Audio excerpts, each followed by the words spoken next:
As to the three principles, President Xi has pointed out the way for China-US coexistence in the new era. The three principles are: first, mutual respect. Respect each other's social system and development path. Respect each other's core interests and major concerns. Respect each other's rights to development. Treat each other equally, match the differences, and agree to disagree. Second, peaceful coexistence. Non-conflict and non-confrontation are our baselines.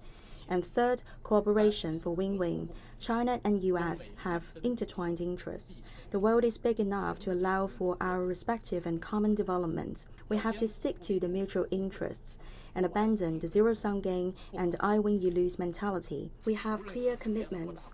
The UNGA Resolution number 2758 and the three China-US joint communique have made it clear about the status quo of Taiwan issue and one China policy. There is only one China in the whole world, and Taiwan is one part of China. The PRC government is the only legal government to represent China. To realize the complete reunification is the common aspiration of all Chinese people. We would like to show the greatest sincerity and work as hard as possible to achieve a peaceful reunification. However, if the separatists of Taiwan continue to provoke conflicts and cross the red line, then we are obliged to take firm measures. Because it's an issue correlated with China's sovereignty and territorial integrity, there's no room for China to compromise. President Biden has reiterated that the U.S. sticks to the One China policy and does not support Taiwan independence. According to President Xi, China would like to work with the U.S. on the basis of mutual respect and discuss the ways to effectively control the risks. The high-level officials and diplomatic and national defense departments could maintain their communication. At the same time, we have to try to prevent and avoid problems, remove the root causes of the crisis, and that is the final solution. A metaphor for you. To put out a fire is important, but to prevent the fire is also important. So on a daily basis, we have to remove the hazards.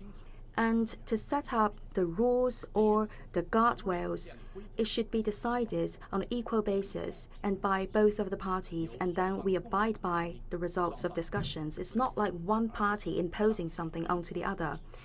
For competition, President Xi has pointed out that we have to first start with cooperation.